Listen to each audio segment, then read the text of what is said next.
Hello everyone, welcome to my YouTube channel math with Reena ma'am. कैसे हैं आप सब? होप सब बढ़िया होंगे और अपनी तैयारी अच्छे से कर रही होंगे। आई नो आप लोग इस टाइम पे थोड़ा सा डिमोटिवेटेड फील कर रहे हो क्योंकि आप लोगों ने एक्सपेक्टेड कट ऑफ से रिगार्डिंग इतनी सारी वीडियोस देख ली होंगी अब तक तो कि आप लोगों को समझ में ही नहीं आ रहा कि किसकी बात माने और किसकी बात नहीं माने। कोई बोल रहा है बहुत ही ज्यादा हाई कट ऑफ बहुत हाई जाएगी, कोई बोल रहा है कट ऑफ बहुत ही लो रहेगी। तो आप लोगों को कुछ भी समझ में ही नहीं आ रहा कि पता नहीं हमारा क्वालिफाई होगा कि नहीं होगा, क्या हम फिजिकल की तैयारी करें। इसके अलावा कुछ एक कमेंट्स थे हाइट के रिगार्डिंग और चेस्ट के रिगार्डिंग कि हमें चेस्ट में कितना रिलैक्सेशन मिलेगा या फिर किन कैंडिडेट्स को चेस्ट में रिलैक्सेशन मिलेगा या किन कैंडिडेट्स को हाइट में रिलैक्सेशन मिलेगा। उसके अलावा एक दो कमेंट्स थे कि एनसीसी के मार्क्स कब मिलेंगे।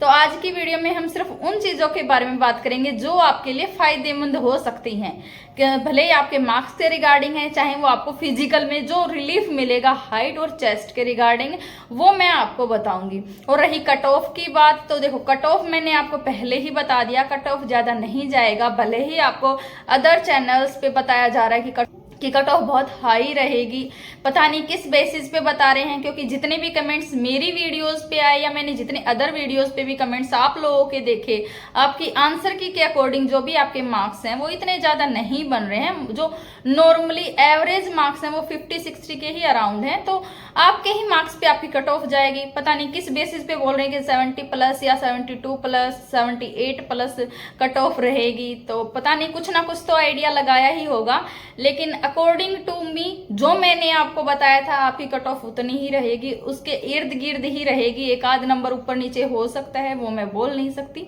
लेकिन इतनी ही रहेगी, ज्यादा नहीं रहेगी। तो जो मैंने आपको बताया था कि आप अपनी फिजिकल की तैयारी स्टार्ट कर दो, तो आप अपनी फिजिकल की तैयारी स्टार्ट कर दो। मैंने साफ साफ आप लोगों को बोला था फीमेल कैंडिडेट्स हैं, अगर आपका स्कोर 50+ बन रहा है तो आप अपनी फिजिकल की तैयारी स्टार्ट कर दो। और जो मेल कैंडिडेट हैं, अगर आपका स्कोर 55+ बन रहा है आंसर की के अकॉर्डिंग, तो आप अपनी फिजिकल की तैयारी स्टार्ट कर दो। इनफैक्ट आप लोगों ने कर भी दी होगी क्योंकि हम शुरू से जुड़े हुए हैं, शुरू से मैं आप लोगों को गाइड कर रही हूँ। तो इस चीज के बारे में अभी बात नहीं कर रहे हैं। आज की वीडियो में हम सिर्फ आपको एनसीसी के मार्क्स कब मिलेंगे, आपको चेस्ट में रिलैक्सेशन कितना मिलेगा, आपको हाइट में कितना रिलैक्सेशन मिलेगा और किन कैंडिडेट्स को मिलेगा, उसके बारे में हम बात करेंगे। फिजिकल के लिए हमने पहले ही बात कर ली कि फिजिकल में हमारा क्या क्या होता है, किस में कितना टाइम मिलता है। अगर आपने वो वीडियो नहीं देखी है तो आप वो वीडियो देख सकते हैं। आज की वीडियो में सिर्फ हम रिलैक्सेशन के रिगार्डिंग बात करेंगे। और हाँ, आज की वीडियो में हम आपके डॉक्यूमेंट्स के रिगार्डिंग भी बात करेंगे कि आपको कौन कौन से डॉक्यूमेंट इस टाइम पे बनवाने हैं जो आपको फिजिकल के टाइम पे चाहिए होंगे, क्योंकि फिजिकल में अभी हमारे पास ज्यादा टाइम है नहीं। तो अभी वो टाइम है जिस टाइम पे आपको अपने डॉक्यूमेंट्स कंप्लीट करने हैं। तो मैं आपको डॉक्यूमेंट्स के रिगार्डिंग भी बताऊंगी इसी एक वीडियो में। चलिए शुरू करते हैं हमारी आज की वीडियो को एंड तक देखना, डेफिनेटली आप लोगों के लिए हेल्पफुल रहेगा। जैसा कि आप सबको पता है कि जो मेल कैंडिडेट्स की हाइट है वो 170 सेंटीमीटर है और जो चेस्ट है 81 विदाउट एक्सपेंड और 85 आफ्टर एक्सपेंड, ये हमारी मेल कैंडिडेट्स की हाइट और चेस्ट है। अब बात करते हैं कि हाइट में आपको कितना रिलैक्सेशन मिलता है और किन कैंडिडेट्स को मिलता है, क्योंकि सबसे ज्यादा जो आप लोगों को डाउट रहता है वो एससी और एसटी के अंदर रहता है ना, कि क्या दोनों कैटेगरी को बेनिफिट मिलेगा हाइट रिलैक्सेशन का या सिर्फ एक कैटेगरी को रिलैक्सेशन मिलेगा। तो उसके लिए मैं आपको बता दूं, जो हाइट रिलैक्सेशन है मेल कैंडिडेट्स का, अभी हम मेल कैंडिडेट्स की बात कर रहे हैं, फीमेल कैंडिडेट्स की बात हम इसके बाद में करेंगे। जो मेल कैंडिडेट हैं उनको 5 सेंटीमीटर का रिलैक्सेशन मिलता है हाइट में और 5 सेंटीमीटर का ही रिलैक्सेशन मिलता है चेस्ट में। और ये रिलैक्सेशन सिर्फ जो हील एरियाज के कैंडिडेट्स हैं, चाहे वो गोरखाज, मद्रासाज, जो हील एरिया हमारी 7 सिस्टर्स में हो गया, उत्तराखंड, हिमाचल प्रदेश, इनके जो कैंडिडेट्स हैं उनको 5 सेंटीमीटर का रिलैक्सेशन मिलता है। इसके अलावा एसटी कैंडिडेट्स को 5 सेंटीमीटर का रिलैक्सेशन मिलता है हाइट में और चेस्ट में। एससी कैंडिडेट्स को कोई भी रिलैक्सेशन नहीं है, नहीं तो हाइट में है नहीं चेस्ट में है। ठीक है, ये तो हो गया हमारा मेल कैंडिडेट्स के रिगार्डिंग। इसके अलावा बच गए हमारे फीमेल कैंडिडेट्स। जैसा कि आप सबको पता है कि फीमेल कैंडिडेट्स की जो हाइट है वो 157 सेंटीमीटर होनी चाहिए। चेस्ट फीमेल कैंडिडेट्स में नहीं मांगते हैं। तो जो फीमेल कैंडिडेट्स में कौन कौन से कैंडिडेट्स हैं जिनको हाइट रिलैक्सेशन मिलता है, देखो फीमेल में एसटी और एससी, एसटी और एससी, मेल कैंडिडेट में क्या बताया मैंने, सिर्फ एसटी कैंडिडेट्स को हाइट का रिलैक्सेशन मिलता है, लेकिन जो फीमेल कैंडिडेट्स हैं उसमें एससी प्लस एसटी दोनों ही कैटेगरी के जो कैंडिडेट्स हैं उनको 2 सेंटीमीटर हाइट का रिलैक्सेशन मिलता है। इसके अलावा जो हील एरिया के कैंडिडेट्स हैं उनको भी 2 सेंटीमीटर का रिलैक्सेशन मिलता है। हील एरिया में कौन कौन से कैंडिडेट्स आते हैं, जो जरा डिटेल में हमारे नोटिफिकेशन में दे रखा है कि हील एरिया में कौन कौन से कैंडिडेट आते हैं, तो आप एक बार नोटिफिकेशन भी देख लेना कि क्या आप उसके अंडर आते हो कि नहीं आते हो, क्योंकि उसमें पूरी जितनी भी हमारी स्टेट हैं जो हील एरियाज में आती हैं उन सब का उसमें दे रखा है। ठीक है, तो आप एक बार वहां पे चेक कर लेना। आप टेलीग्राम चैनल पे जाके पूरा नोटिफिकेशन देख सकते हो, या एसएससी की ऑफिशियल वेबसाइट पे जाके वो नोटिफिकेशन देख सकते हो, या फिर मैं अपने टेलीग्राम चैनल पे उसका लिंक डाल दूंगी, आप वहां से जाके भी पूरा नोटिफिकेशन देख सकते हो। ठीक है, ये तो होगी हमारी हाइट में हमें कितना रिलैक्सेशन मिलता है मेल और फीमेल कैंडिडेट्स का। इसके अलावा काफी कमेंट्स थे आप लोगों के कि एनसीसी के हमें कितने मार्क्स मिलते हैं, क्या एनसीसी के मार्क्स हमें अभी नॉर्मलाइजेशन के ही टाइम पे मिल जाएंगे, यानी कि फिजिकल की जो कट ऑफ आएगी क्या उसी में हमें एनसीसी के मार्क्स मिल जाएंगे।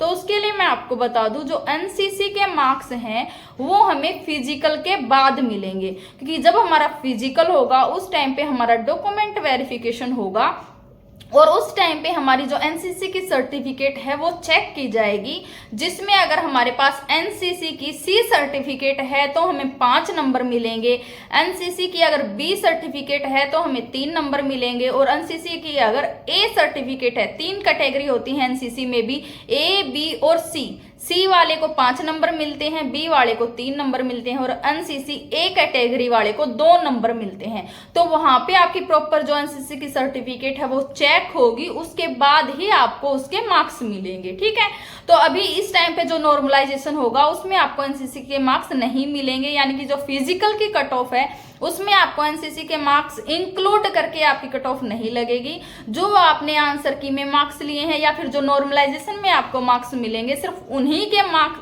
जो उनके मार्क्स होंगे उन्हीं की बेसिस पे आपकी फिजिकल की कट ऑफ लगेगी। उस टाइम पे आपको एनसीसी के मार्क्स नहीं मिलेंगे।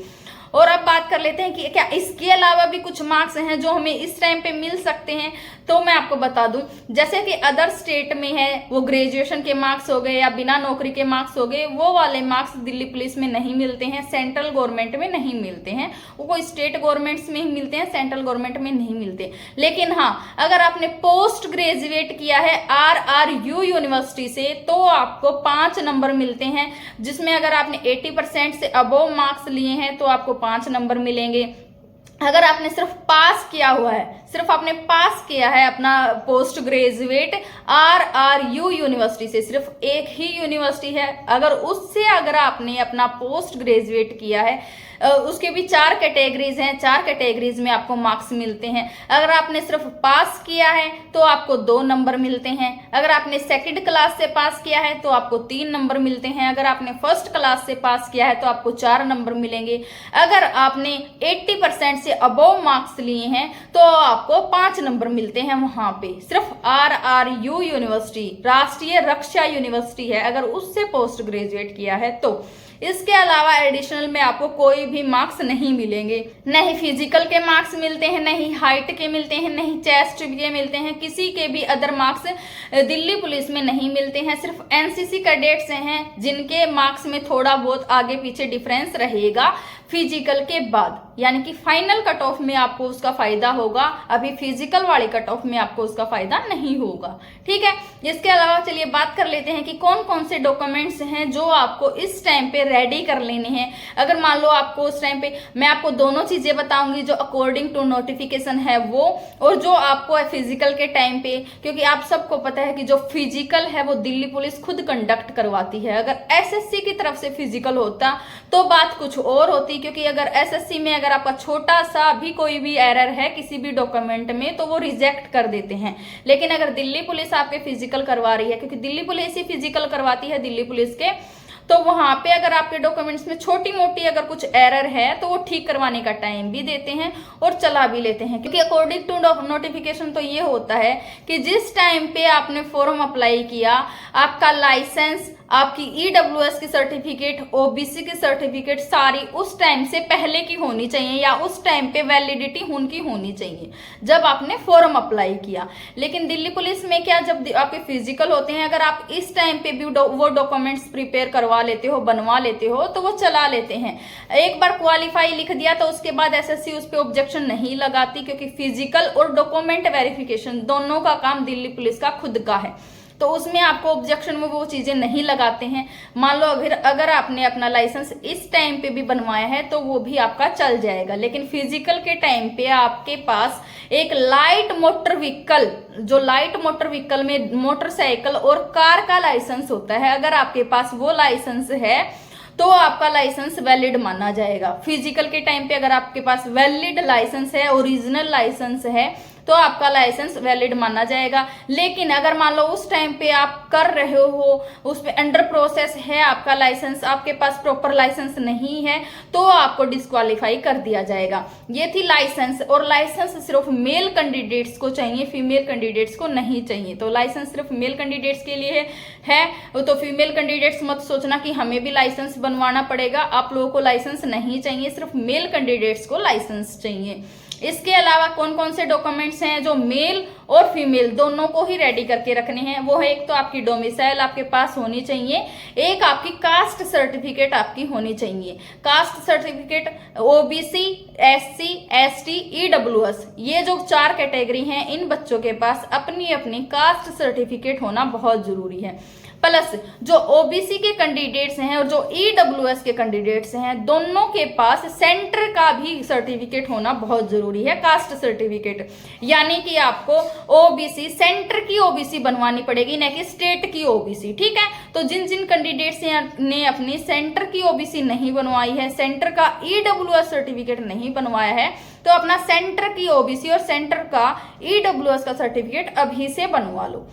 इसके अलावा आपके 10th और 12th की सर्टिफिकेट आपकी ओरिजिनल आपको लेके जानी है, साथ साथ फोटोकॉपी लेके जानी है, क्योंकि जिस टाइम पे आपका डॉक्यूमेंट वेरिफिकेशन होगा तो ओरिजिनल सर्टिफिकेट्स आपकी चेक की जाएंगी और जो फोटोकॉपी हैं वो सबमिट की जाएंगी। जो ओरिजिनल सर्टिफिकेट्स हैं वो आपकी, जो पूरा काम हो जाएगा, जब आपका मेडिकल भी हो जाएगा, फाइनल कट ऑफ में भी आपका नाम होगा, उसके बाद ही आपके ओरिजिनल डॉक्यूमेंट्स जमा किए जाते हैं। उससे पहले फिजिकल के टाइम पे सिर्फ फोटोकॉपी का एक सेट आपका जमा किया जाता है, जब आपका ओरिजिनल डॉक्यूमेंट्स चेक हो जाते हैं उसके बाद।